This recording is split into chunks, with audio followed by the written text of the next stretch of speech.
안녕하세요. 김태훈 목사입니다.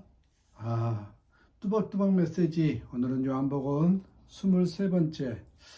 독한 사람이 되지 맙시다. 독한 사람이 되지 맙시다. 요한복음 7장 53절에서 8장 11절까지 말씀 가지고 오늘도 뚜벅뚜벅 걸어가겠습니다. 오늘 말씀은 바리새인들이 간음하다가 현장에 붙잡힌 여인을 예수님께로 끌고 와서 당신이 이 여인을 어떻게 할 것이냐고 묻는 장면입니다. 바리새인들이 간음한 여인을 굳이 예수님께로 끌고 온 것은 예수님을 함정에 빠뜨리려는 계획이 있었기 때문이죠. 6절 말씀 보니까 이렇게 말하면 고소할 조건을 얻고자 하여 예수를 시험하려고, 이 시험함이라라 이런 말을 합니다.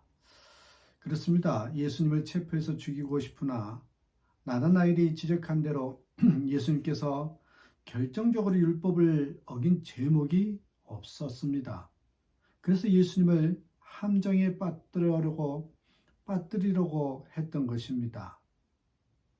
모세 율법에는 남자가 유부녀와 통관함을 보거든 그 통관한 남자와 여자를 둘 다 죽여서 이스라엘 중에 악을 제할지니라고 했습니다. 그런데 예수님은 세리와 창녀들을 가까이 했지요. 그 당시 죄인이라고 조롱하고 정죄하던 그들의 친구가 되어 주셨습니다. 그들을 정죄하지 않으시고 용서와 사랑의 복음으로 그렇게 전하시는 장면.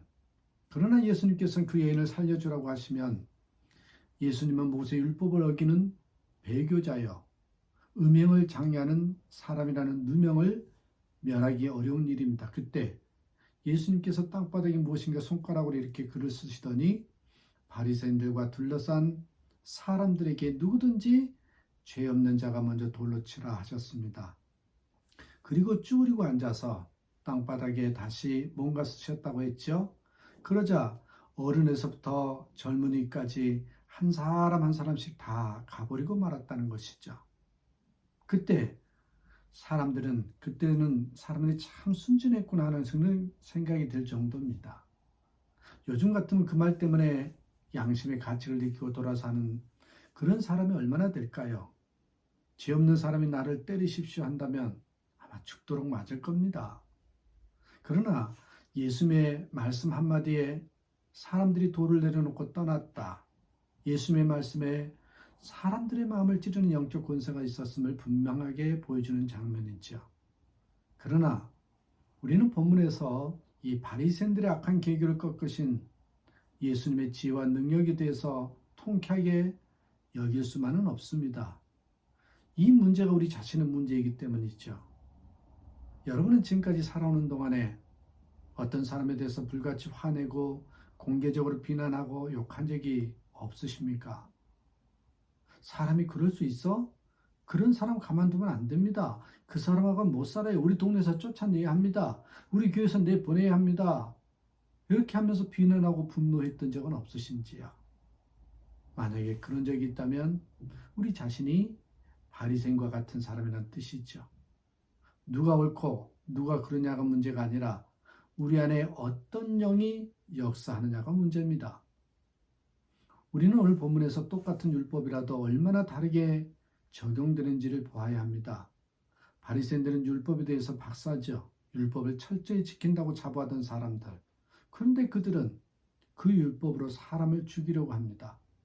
그러나 예수님도 율법을 잘 아셨지만 예수님 그 율법으로 사람을 살리셨습니다.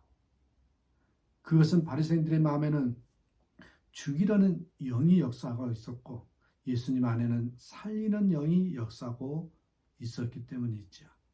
그렇습니다. 간음죄를 지은 여인을 두고 두 가지 영적인 힘이 둘러싸고 있습니다. 하나는 죄로 인하여 그녀를 죽이려는 힘, 또 하나는 그녀를 살리려는 힘입니다.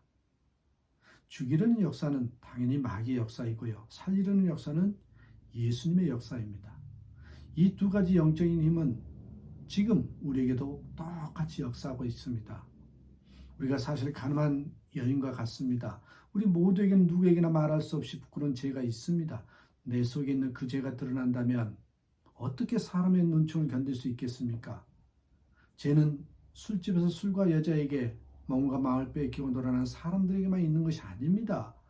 교회 안에서 경건한 모습으로 예배를 드리는 우리에게도 있을 수 있습니다. 아니요, 있지요. 마귀는 이런 우리를 노리고 있습니다. 가늠한 여인을 폭로시켜 주기로 했던 것처럼 우리 죄도 들추어서 비난을 받게 하고 정죄받게 하고 사람들이 던진 돌을 맞게 하려고 기회만 기다리고 있습니다. 그러므로 다른 사람을 판단하고 평가하고 정죄하는 것을 조심해야 합니다. 마귀의 역사임을 분별해야 됩니다. 속으면 안 됩니다. 그것과 다른 사람을 향한 하나님의 해초리로 쓰임받으면 절대 안 돼요. 그러나 예수님은 우리 죄를 모르시지 않지만 죽을 수밖에 없는 우리를 죄와 저주에서 구원해 주셨습니다. 예수님은 생명의 주님이시기 때문이죠. 로마서 5장 8절에 우리가 아직 죄인 되었을 때에 그리스도께서 우리를 위하여 죽으심으로 하나님께서 우리에게 대한 자기의 사랑을 확증하셨느니라. 예수님은 지금도 우리 안에 역사하고 계십니다. 죄인을 사랑하는 마음입니다. 이 마음을 품어야 됩니다. 사실 하나님 눈으로 누가 누구를 돌로 칠 수 있겠습니까? 다 똑같지 않겠습니까? 오히려 돌을 들었기에 더 악한 죄인이 되는 것이죠. 예수님을 만나면 비로소 이 눈이 뜨입니다. 예수님을 만나고 십자가의 사랑을 정말 경험한 사람은요, 누구도 남을 정죄하지 않습니다. 남을 정죄할 수가 없죠. 자신이 받은 은혜를 알기 때문이죠. 유명한 부흥사 빌리그램 목사님 한 번은 어느 교회 헌신 예배에 초청을 받아서 설교를 한 적이 있습니다. 설교를 마쳤을 때 한 평신도 지도자가 손을 들고 말했습니다. 목사님, 질문이 있습니다. 예, 무슨 말씀이십니까? 우리 교인들 가운데 자주 술에 취해서 덕을 세우지 못하는 사람이 있습니다. 그런 사람을 어떻게 하는 것이 좋겠습니까? 빌리그램 목사님은 대답합니다. 성경에 술 취하지 말라 그랬으니 성경대로 권면해서 들으면 좋지만 듣지 아니하면 징계를 해야지요.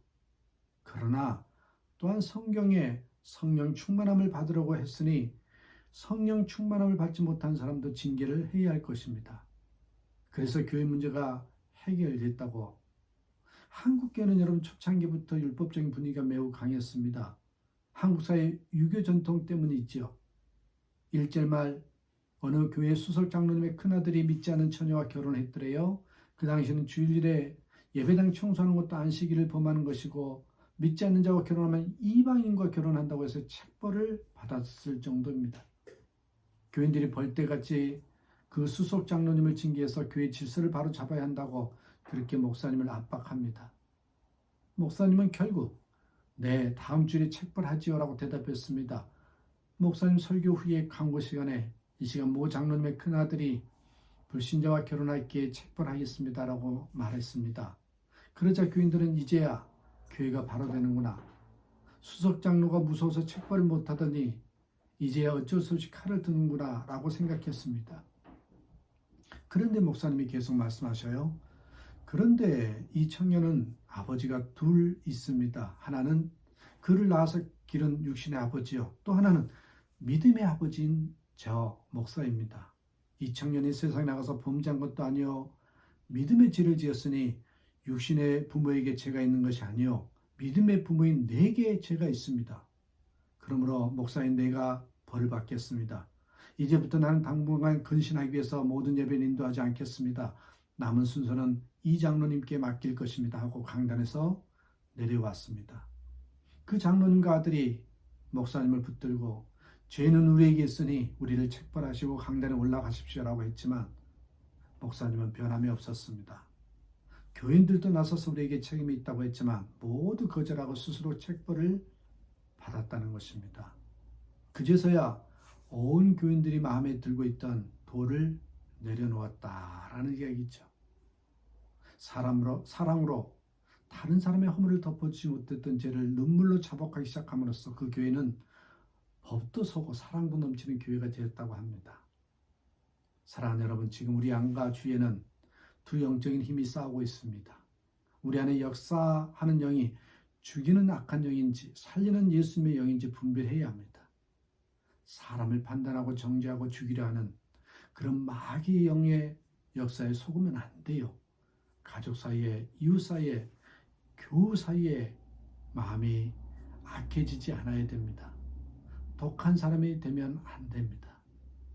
오늘 말씀의 제목이 독한 사람이 되지 맙시다. 이 말은 다른 말씀으로 들으면 함부로 정죄하지 마시고 함부로 판단하지 마시고 그의 죄를 보기보다는 나의 죄를 볼 줄 함으로써 참으로 주님의 은혜가 크다고 고백하는 저와 여러분의 삶이 되기를 주님의 이름으로 축복합니다.